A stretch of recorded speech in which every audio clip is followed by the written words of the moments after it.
Jacksonville Jaguars. Jaguars are a 2.5-point favorite to win that game. I am actually going to pick the Jaguars not only to win that game, but to also cover that 2.5-point spread. Picking them both. All right, Indianapolis Colts on the road at the Atlanta Falcons. That's a really weird, interesting matchup. Falcons are a 6.5-point favorite at home after losing 3 games in a row. I don't know. I think they are coming off a bye, though. Like teams at home coming off a bye. Don't get things set up much better for you than that.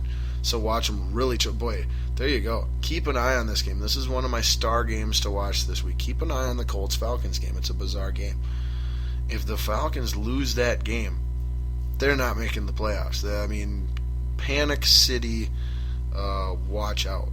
Falcons win that game, they could be, a threat to make a little noise and definitely be in the playoffs. And then vice versa for the Colts. Colts lose, they could be out of first place in their division for the first time all year if Houston were to go on and win. And then, vice versa. They win, they could be in first place, 500, full game lead, and, all of a sudden maybe we don't start talking about firing Chuck Pagano and having Nick Saban be the head coach then next year, which there's been a lot of rumor of that as well. But that's just rumor for now. We've got the Denver Broncos. Oh my gosh. Falcons are a 6.5-point favorite. These odds are insane. The Chicago Bears are a 1.5-point favorite at home to beat the Denver Broncos. I'm going Denver Broncos and Brock Osweiler in his first career start as an NFL quarterback. He gonna get to win.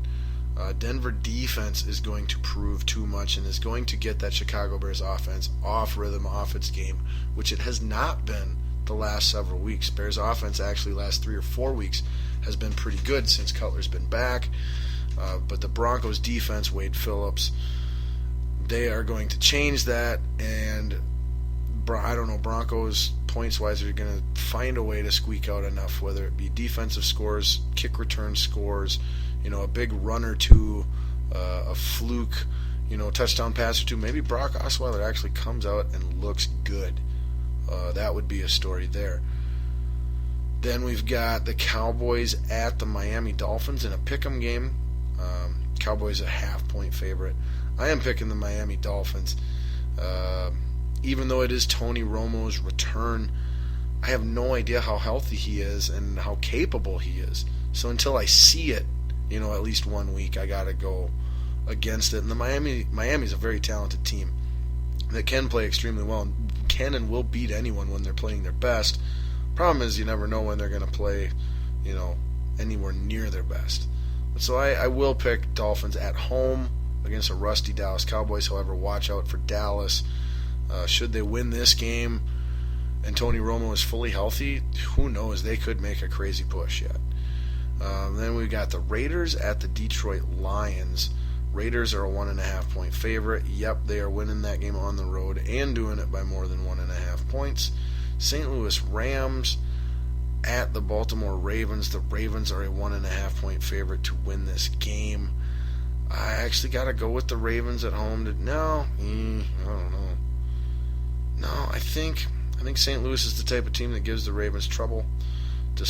Case Keenum's going to have enough little spark there for the Rams defense. Ravens will not be able to stop Todd Gurley. On the flip side, Rams defense will be successful against the Ravens' sporadic offense.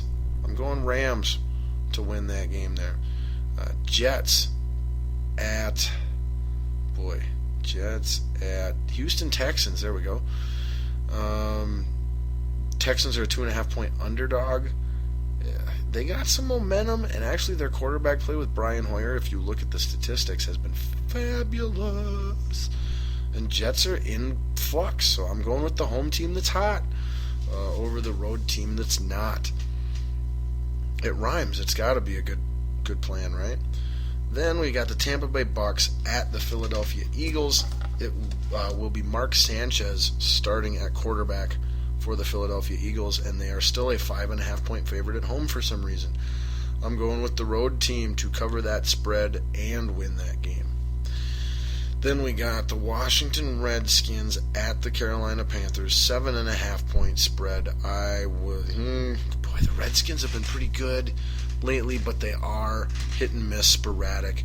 You know, they'll do really good and then they'll come up against the Patriots and just get blown out. They're on the road. We're going to go with the Panthers to win that game and do it by more than 7.5 points, covering the spread. We've got the Chiefs on the road, fairly hot, at the San Diego Chargers. Chargers a 2.5-point underdog. Let's go with the Chiefs to win that game and the Chargers to cover the spread, only losing by 1 point on a last-second field goal. Sure, why not? Then we got the Packers at the Vikings. This is a pick'em game. Packers are a 0.5-point underdog at the moment. I already told you the Vikings are winning, and they're going to do it, 60% chance it's by 8 or less. And all they got to do is win by 1 to win this because it's a pick'em. So, Vikings, easy. 49ers at Seattle Seahawks. Seahawks a 12.5-point favorite at home. Definitely picking the Seahawks to win this game, but I like the Niners to at least make it a little bit closer of a game and cover that 12.5-point spread for the gambling community. Then in the Sunday night game, we've got the Cincinnati Bengals at the Arizona Cardinals. That is definitely another game of the week, along with Packers Vikings. And what other ones did I say? Jets Texans, keep an eye on that. Dolphins Cowboys, Broncos Bears, Colts Falcons. All games worth keeping an eye on. Sunday night, Cincinnati Bengals at Arizona Cardinals. Cardinals are a 3.5-point favorite. Boy, this is a statement game for both teams. Whoever wins this game is making a statement that we're for real. And I'm going with the home team, who I think is a little more complete and is a little more trustworthy as well. I trust Carson Palmer over Andy Dalton. I trust any head coach over Marvin Lewis. I trust any franchise over the Bengals. That's sad when it's the Cardinals, too. So I'm picking Cardinals to win that game and cover that spread at home, winning by more than 3.5 points. And then finally, in your Monday night extravaganza, we've got an epic battle, man. National TV 2 weeks in a row, huge stories for Buffalo Bills and Rex Ryan. Last week it's Thursday night against his former team, New York Jets, and this week it's against his Super Bowl, what he says it's his Super Bowl every year, the 2 times he plays, Bill Belichick, Tom Brady, and the New England Patriots, and this time it is in New England. Patriots are a 7.5-point favorite. I will pick the Patriots to win that game and stay undefeated. However, I am picking the Buffalo Bills to cover that 7.5-point spread and make it a fairly close game.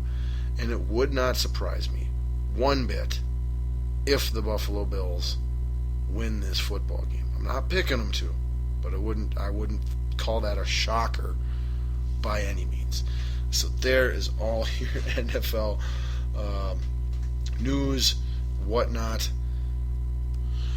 So, getting to last week's games in college football.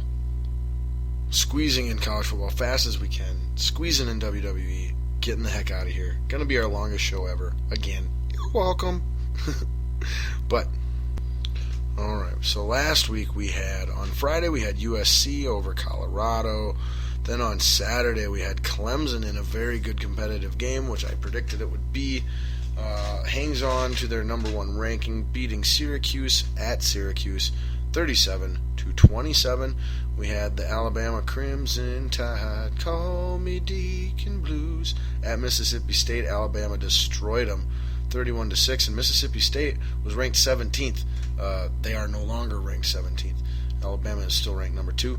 We had 3 ranked Ohio State at Illinois. They destroyed them 28-3.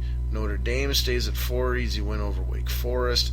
The number 5 Iowa Hawkeyes barely fend off my and possibly your Minnesota Gophers 40-35. Note there, Mitch Leidner continues to just throw for 300 yards and look great for third, fourth week in a row here. I told you all year long this kid wasn't the problem, when week after week in the first half of the season, everybody wanted him on the bench, wanted his head. This guy's terrible. He can't play. Even our idiot head coach at the time, Jerry Kill, was talking the same nonsense. And I tried to tell everybody that it's because our coach is super stum, and he's trying to use a Joe Flacco type of quarterback as if he were a Colin Kaepernick or Tim Tebow type of quarterback. It's, ask Peyton Manning to play like Russell Wilson. Yeah, he's going to look like crap. It's just how it works. But since then, since Clays has been in, Leitner looks great. But yeah, so again, the Gophers lose by 5, another moral victory. They have the Fighting Illini coming up this next week, and that could be a win. And then after that, they will have their real bowl game this year, which will be against the Wisconsin Badgers. And as long as they can win that game, it'll actually be an all's well that ends well season for the Minnesota Gopher football team. Moving on, last week we had, in a huge, huge game, Oklahoma beats 12th ranked Oklahoma at Baylor, beats Baylor by a score of 44-34. So that catapults Oklahoma into the top of the Big 12, standings contender, knocking Baylor down for the first time this year. Big 12, super exciting right now, despite the fact it doesn't have a conference championship, which a lot of people complain about and might ultimately keep it out of the 14 playoff. I hope it doesn't, if whoever the best team in that conference is worthy.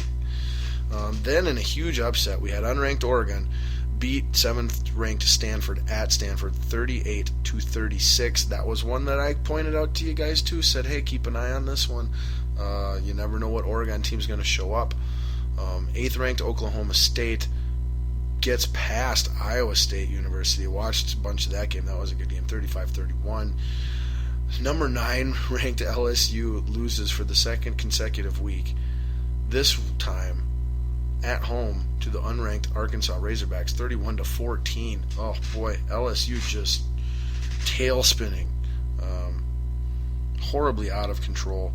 We had number 10th ranked Utah losing to Arizona at Arizona, 37-30. Tons of up, holy cow, are you listening to this? South Carolina put up a good fight against Florida, as I pointed out they might. I pointed out the Arizona and Arkansas games too. Almost all of these. I think the only one I didn't think was going to be close that was that Iowa State Oklahoma State one. But Florida, 11th ranked, holds off South Carolina 24-14. Michigan State is victorious at 13. Michigan's victorious at 14, although it took them 2 overtimes to beat Indiana 48-41. I watched that whole fourth quarter and both overtimes. Awesome watch. 15, TCU barely gets past the pathetic Kansas Jayhawks 23-17. Overrated. Florida State at 16 wins over North Carolina State. Northwestern at 18 wins. UCLA at 19 falls to Washington State. I called that one out as a good one to watch, 31-27. Navy at number 20 continues to roll. Houston and Memphis in what I figured would be a great game. Picked that one out too.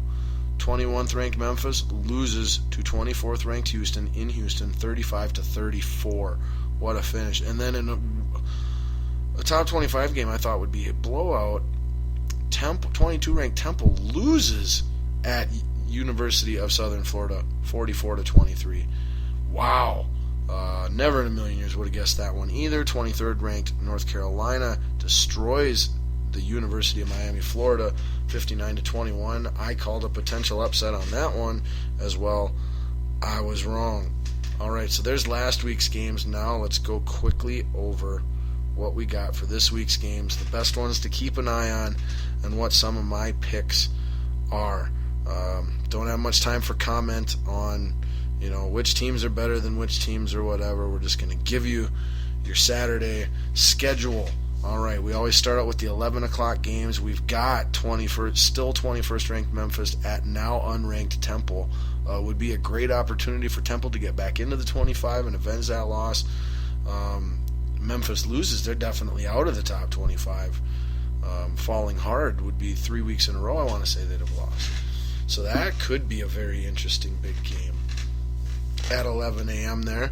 Then we've got Florida taking on a scrub, also at 11. They're now ranked 8th. UNC now ranked 17th. They take on Virginia Tech at 11. 5th ranked Purdue still, or 5th ranked